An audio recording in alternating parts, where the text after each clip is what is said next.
Alright, I'm here. Jesus. Sorry, it is my show. I can be late to my own show. Anyway. Welcome back to Tried But True. Episode 12. Oh my goodness, guys. It would take you nearly half a day to consume this entire podcast. Probably longer, but about that much. Isn't that crazy? Soon, it's going to take more than a day. And I know some of you people are doing it. Actually, the other day, Saturday, I record on Tuesday. So yeah, 4 days ago. Anyway, I was talking to someone, and it turns out that someone else did in fact listen to this podcast, episode 1, and fell asleep during it. Isn't that great? Actually, maybe that is great. Maybe that is a compliment, because if I have such a soothing voice that you can fall asleep. Also, maybe it's super boring. And also, maybe during this entire thing, if you saw me look across there, if you're on YouTube, if you didn't see it, this isn't about you. You're not involved in this. Anyway, if you saw me, I just made eye contact with someone. Ooh, I love the Real Radio Show, and I love all their guests, and I love everyone who looks at me, and I love my recording slot, and I'm definitely not going to change it next semester. I'll be honest, this is my third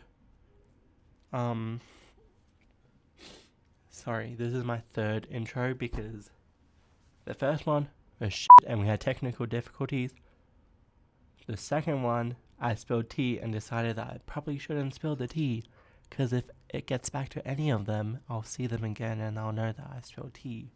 And I don't even want them knowing I have a podcast, but they do. And turns out people actually do listen, or have listened. In fact, did I say that I know someone fell asleep to it? I just said that in this one. Yeah. Also, my brother listened to the first episode or two and then he stopped, thank God.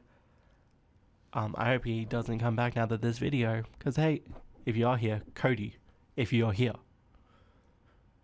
you're bored. Boardy. Yeah. Check. Clock the hair. Wait, hang on. See? Clock that I actually have a good hairline, kinda. Hey, your hairline? Where these headphones are. That's where your hairline is, buddy. But oh, big dog on campus. Me shaming my brother.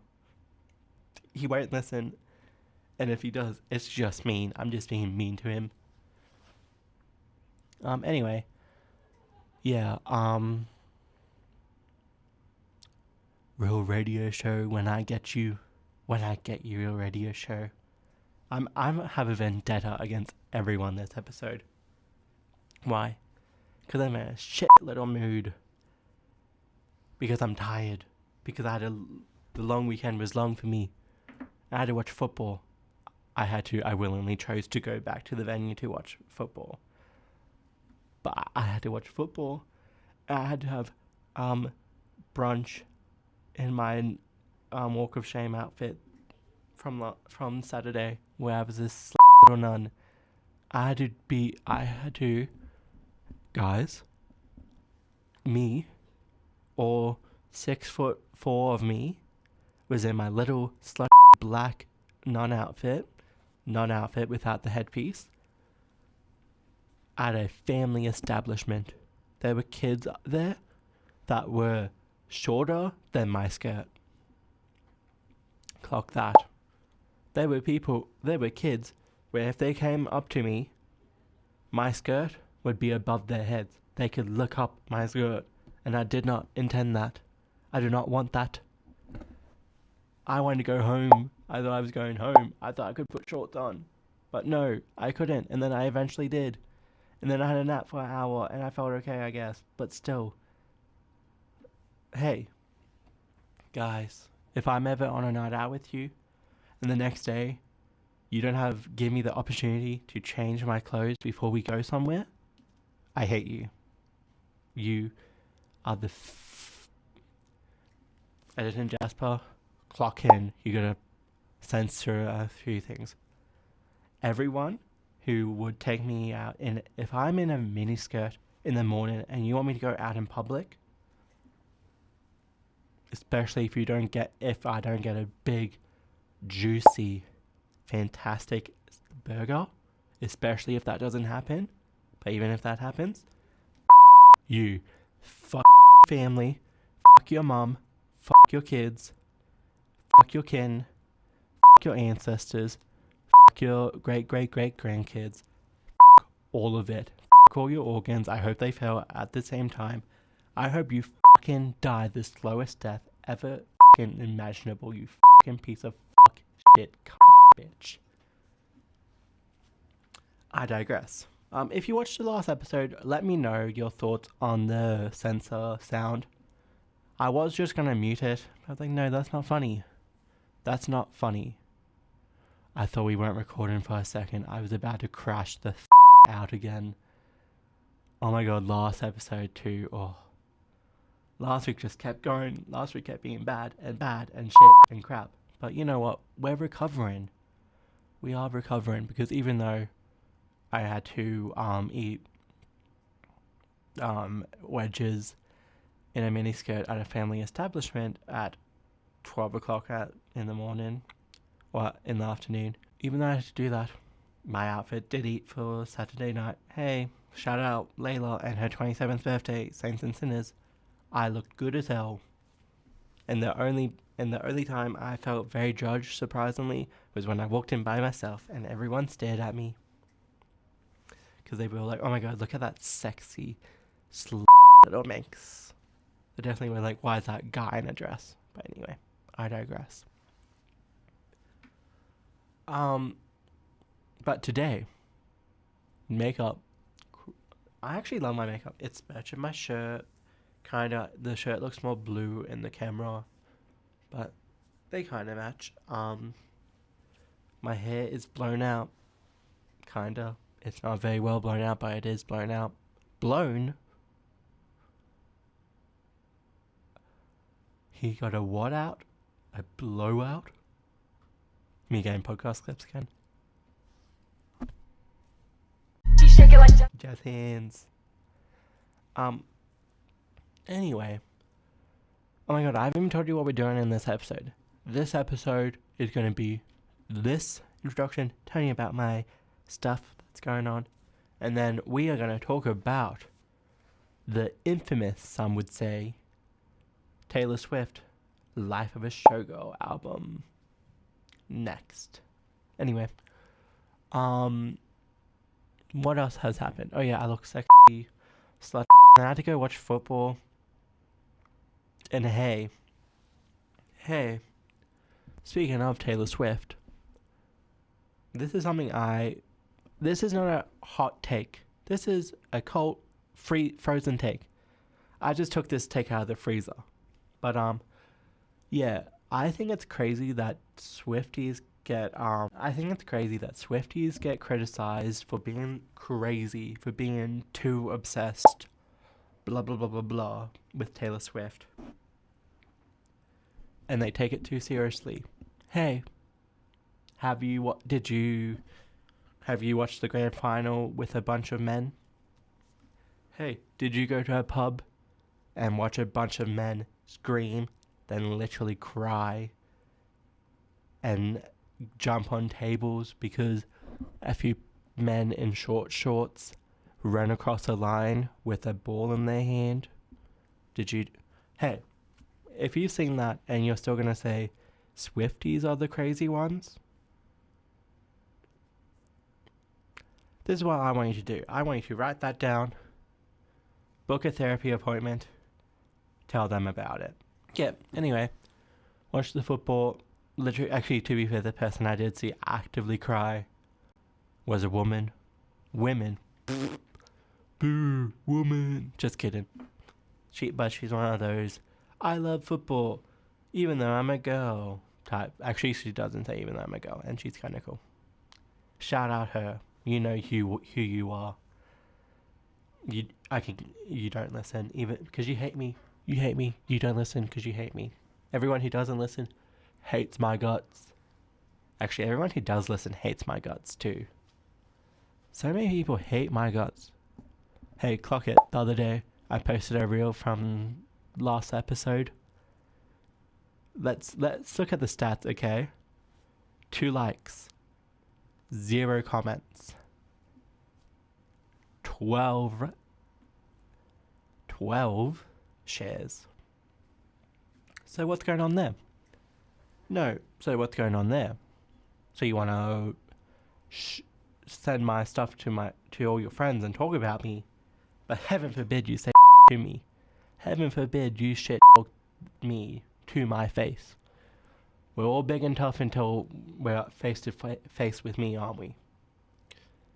No, we're happy to scream at me from across the road where I won't clock it's you, or send your bestie my Instagram reel, or, spill drinks at me at the local pub on Christmas Eve. Because, why be concerned with yourself? Let's all worry about Jasper and what they're doing. Yeah, let's arrest the one visible queer person we know. Yeah. Because we're all big tough guys. Yeah. Let's harass people for no reason. Yeah. Let's harass people because we disagree with them, because we're ignorant. Yeah. That's my impression of y'all. Y'all, guys. Sorry. I am hyper. Guys, I had too much coffee. I actually don't know what's going on. Why am I so... But he shot one up, apparently. Yeah. Did I talk about... I don't know what I've talked about and what I haven't talked about. Because again, third take.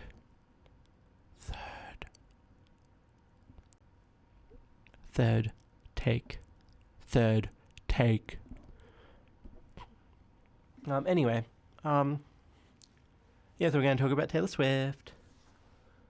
Oh my god. Did I harass you about... Yeah, I did. Okay. You know what, guys? I'ma cut the intro there. I think that's enough. And hey, guess what? I think we're still recording audio and everything.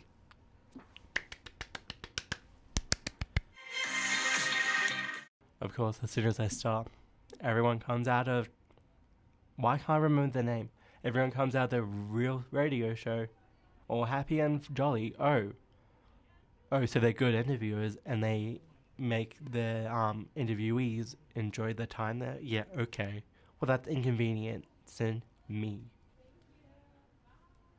Anyway. Let's talk about life of a showgirl. Am I going to have a lot of media to show? I think I will actually have a lot of media to show. So I'm going to scoot over so we can put stuff here. Because I've got a mind for the business. Life of a showgirl. So I want to start out, before I say anything, I think whether you enjoyed this album, whether you hated it, whether you didn't listen, whether you don't care about Taylor Swift whatsoever, that's fine. That is okay. I'm proud of you. Love you. Love and respect. Whether... It doesn't matter, okay? It is not that serious. We are talking about a pop star. We are talking about a white, blonde pop star who has been famous for 20 years? Yeah, for 20 years, she has been a pop star or a music star. It doesn't matter. Chill. That is my message. Chill. But, okay, now that I've said that, first thing I would like to say, we are not reviewing the album. I thought I pressed something bad. I'm not going to review the album in depth. I'm going to tell you what I think about it, but we're not reviewing it, if that makes sense. Yes, we are, actually. That's a lie. That's exactly what we're doing. So, overall, I liked it. I loved it. controversial apparently, because everything I've seen on it pretty much has been, we hate this album. Swifties are questioning themselves about if they even like her anymore because of this. It's like horrendous, it's awful. I think that's crazy.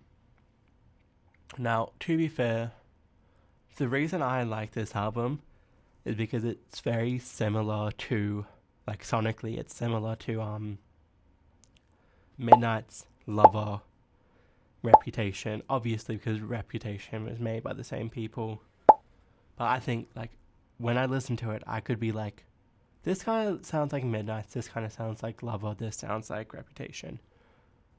Now, especially with Midnight's, it does not lyrically compare. It doesn't.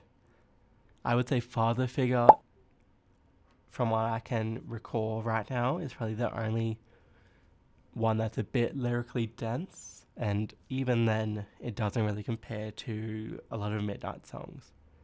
Or a lot of, like, anyway. However, do I think that matters?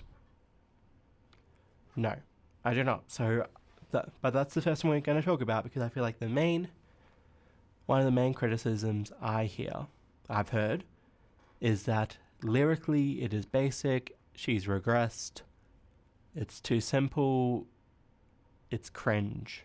That's kind of what we're hearing, like peak millennial cringe in some of them. Like, I would say Cancelled is probably the biggest offender for cringe, and I do agree. But here's the thing, guys, warning, be alert, nuanced take. Considered take coming. I think it is possible that lyrics like, did you girl boss too close to the sun,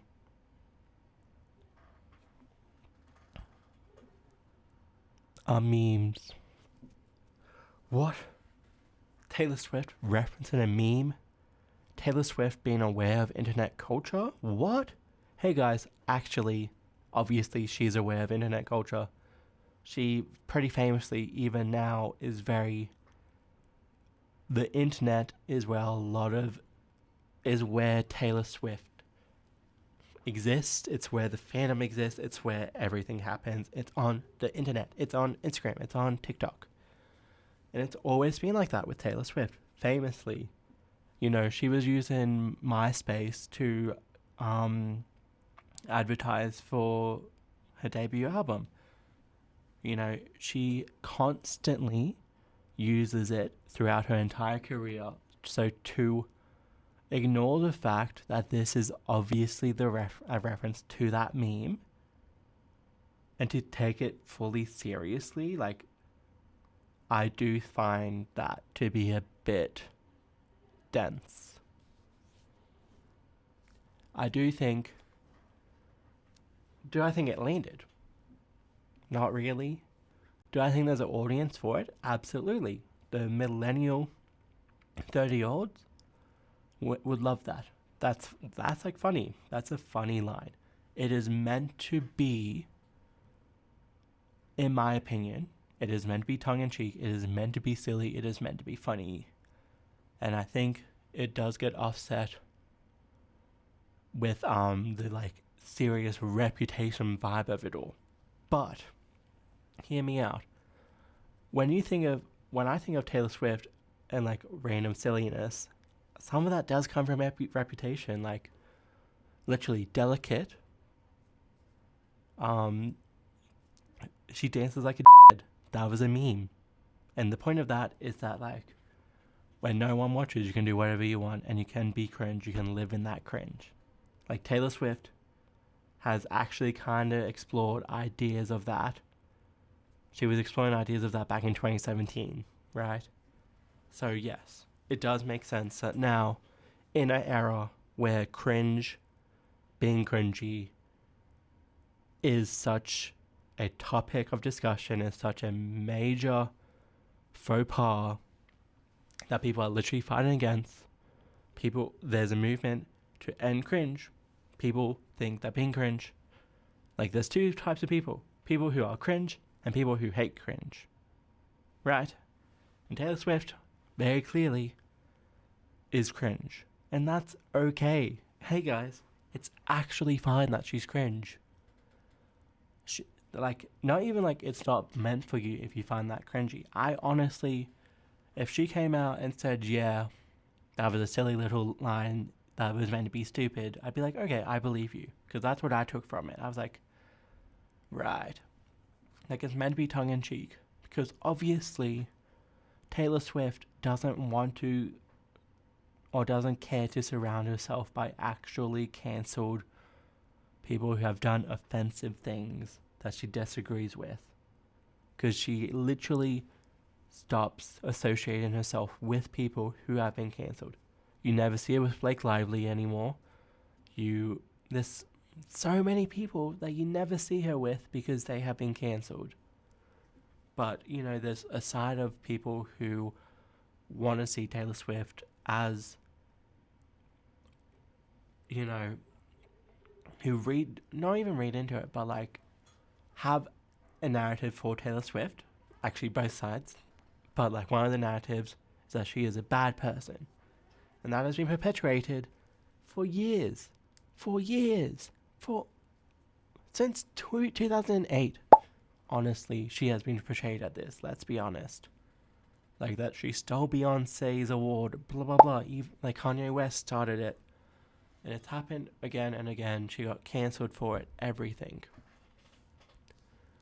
So, like, that narrative has continued, whether you like it or not. The idea that Taylor Swift is annoying. Taylor Swift doesn't have talent. She can't sing. She has cringe lyrics. She dates too much. Shit like that is a active cultural narrative that we have been fed to believe is as true. And you've got to actually consider, is that correct? Do I agree with that really? Or is that what we're being told to think? And we should do that with everyone. Anyway, I digress. So yes, I do agree with some of the lyrics being simple, being cringe, but I don't think that's unintentional. I don't think Taylor Swift is flopping. I think also, sorry, I have another point about this. With the simple lyrics and how they make jokes about how it's like she's dumbed herself down for Travis Kelce, I don't think that's incorrect. I don't think it's correct either. But I think what's more true is that the reason why Tortured Poets Department and this album is so different is because they are about two completely opposite parts of her life. Tortured Poets Department was about her going through 2 breakups, mainly Matty Healy, but 2 breakups. She was super sad, so she was very introspective, and she was thinking about this relationship she had. She was obsessing over it, which I don't think is, I think is very clear by the 300 tracks on Tortured Poets Department. So yes, she had more deep lyrics in that.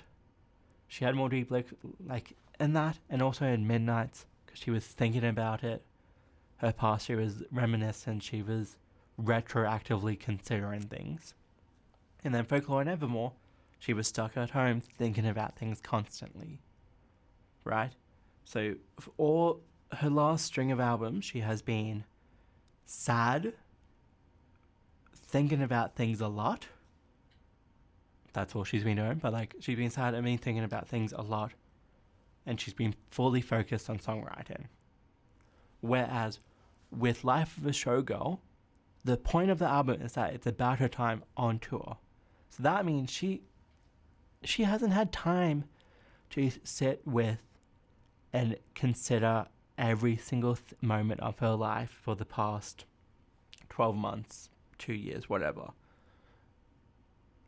She hasn't, it's not introspective because she hasn't been introspecting. It's simple because she's happy and she just wants to put her joy and in music and put it out to the world. That's what it's about. In my opinion, and even the sadder songs, blah, blah, blah, they are moments away from that happiness and joyfulness, but she hasn't sat with them. And yeah, so the point, in my opinion, it's not that she's digressed. It's not that she's digressed. It's not that she's been dumbed down by Travis. It is simply she has not been thinking about her music as deeply. She hasn't been as considered. And is that a bad thing? I personally don't think so. Look, I think from the looks of it and the sounds of it, this album was focused a lot more on production than actual songs, whereas Torture Post Department was the opposite. And I hated Torture Post Department. I thought all the songs sounded the same and I couldn't get into it because there was no production behind it, in my opinion. Like, especially the anthology. The anthology, hot mess, in my opinion. Like, also, I think that's kind of why I enjoyed the album so much, is because Torture Post Department was like, I was so excited for that album. I listened to it when it came out. I listened to all of it.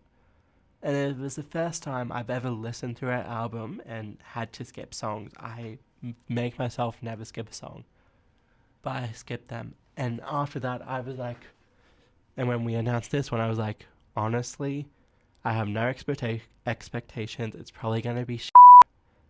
But I went into it, had a great time because I had no expectations, whereas I think a lot of people have had massive expectations of this album for years. Even before Tortured Poets Department, the Orange Karma. I think we all expected this to be Karma. It just wasn't. And yeah, if you come in it with that perspective, if you expected Tortured Poets Department, Evermore Folklore, but with a poppier sound, you weren't going to get that. And that makes sense to why people are underwhelmed by it. Personally, I'm not underwhelmed by it. I loved it, again, because I had no expectations. Anyway. Wow, they are so loud. I hate them. Speaking of hate, let's talk about this other big thing that everyone's talking about from this album. Romance Me as a diss track to Charli XCX, and specifically Sympathy Is a Knife. Now, okay, if you only consider Romance Me, what am I saying? No, what is it? Actually Romantic. Romance Me is my own poem. Hey. If you think well, we're not taking that again. I've taken too many take twos. We'll have to take 16, let's be honest.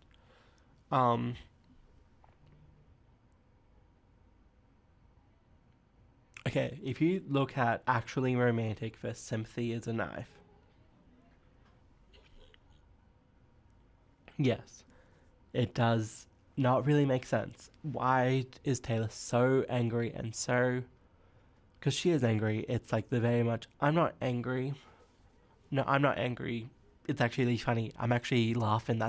It's so silly and funny that you are obsessed with me. And that's what it is, right? Like, it's a vindictive song that publicly adds to the image of her being vindictive and pushing other pop stars down. Like, famously, with Torture Post Department, she released so many things to keep her on top and to block people like Charli XCX with Brat to get on top. Like, to top the charts. So I do fully understand that if that's how you witness it, then yeah, that's what it seems like. It seems like Charli has done this introspective, speaking of introspection, but she's done this really complex idea and she's explored, and throughout Brat, she explored a lot of interesting topics and ideas, like Girl So Confused and shit like that. She really, yes, if you compare the songs, yes, it does seem like Taylor Swift is unbelievably angry. But, guess what? That's not how it works. Those two songs don't exist in a vacuum, and if they do exist in a vacuum, then you can't dislike Actually Romantic because you think it's about Charli XCX. And you can't like Sympathy Is a Knife because you think it's about Taylor Swift. Or vice versa. So either they both exist in a vacuum, or they don't. And they don't exist in a vacuum. They just straight up don't. It's very clearly they don't. Right? And also, this isn't a new thing. It's not a weird thing to happen. I think the narrative that Taylor Swift is being really immature by doing this is ridiculous. Like, oh, she's 35. Okay. How old is Drake? How old is Kendrick Lamar? How old is Ted Hughes? How old is Sylvia Plath? Like, yes, I am comparing dead poets to pop stars.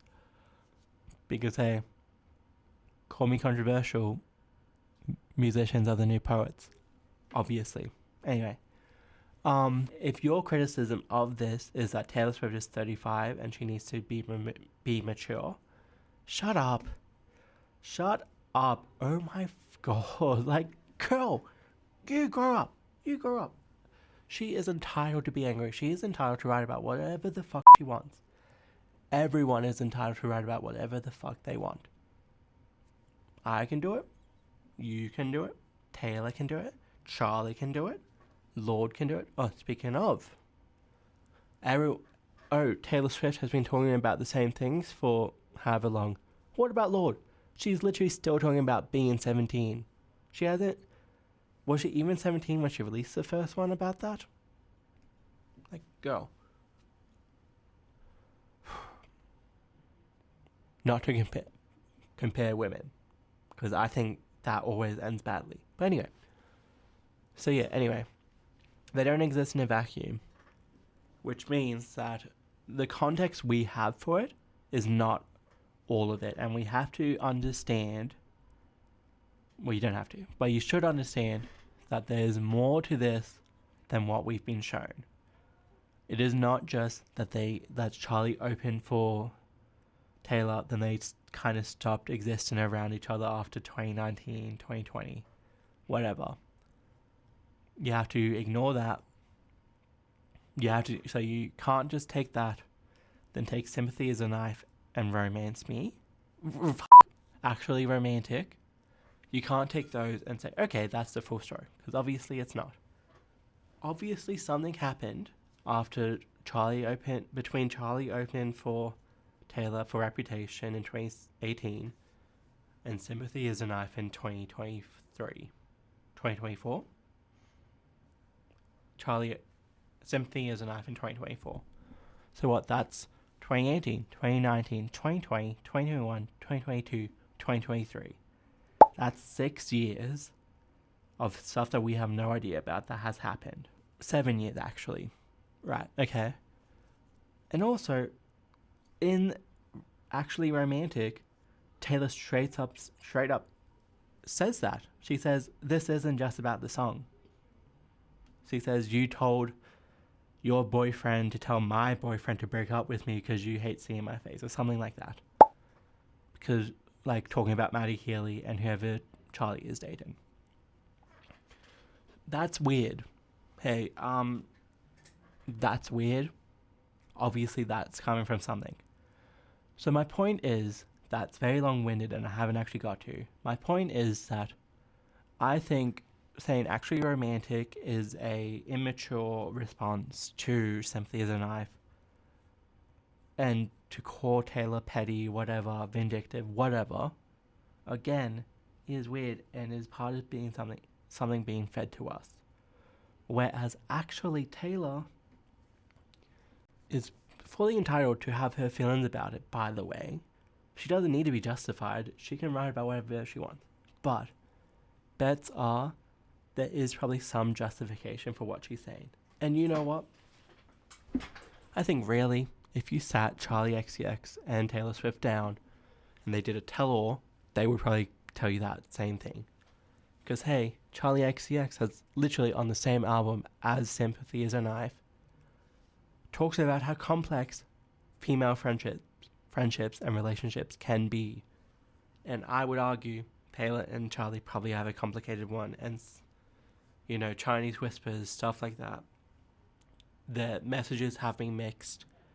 They probably didn't never even disliked each other. Things just got back to them, blah blah blah, stuff like that. But I do think Taylor has her reasons for writing this, and it's not just because she got mentioned in a song and she's upset about that. I think there was a lot of tea that's happened behind it. And also the thing about like Taylor making fun of her for doing coke. Charlie talks about doing coke constantly in Brat. She does it. Has literally been caught on camera multiple times doing coke during Brat. Like literally doing coke is part of the Brat branding. So yes, she's obviously gonna bring it up. Like, duh, obviously. Anyway, is that all? What other things are people complaining about Life of a Showgirl? Oh yeah, the vinyls and stuff, I fully agree with. I think it's weird that there's been so many variants, just like in Torture Post Department. There's too many. It's greedy. I don't like it. Don't love it. And I do agree that Taylor probably isn't, like, she's a billionaire, so therefore she literally cannot be ethical.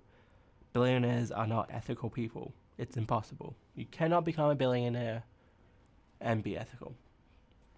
However, again, nuanced. Yes, it is not great, but we know what Taylor Swift has done to get to billionaire status. She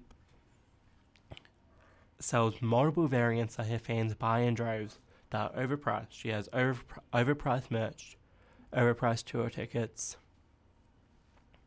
things like that. However, she doesn't underpay workers. She doesn't lie. She doesn't mislead. Arguably, I would say she doesn't. She doesn't use child labor. Things like that. Whereas there are a lot more billionaires who are men that we should probably be talking about. Hey, let's use that energy for the people who are actually using illegal labor, child labor. Like, I can't even go into some of the actual human rights violations these billionaires partake in simply to get more money. Oop. And our video just cut out. Yeah, our video just cut out. So we are gonna cut that there. Yep, that's it. We are gonna end this here because the audio is gone. And yeah. Oh, sorry. Actually, I will say. Last thing I will say. I'm gonna rate Taylor Swift's album honestly an 8 out of 10. My favorite songs are Open Light, Father Figure, and Wood and Honey. I like them all. Eldest Daughter is my least favorite though, but that's just because it's sad and I just don't want to listen to that right now. But yeah, that's it. Love you, miss you, bye.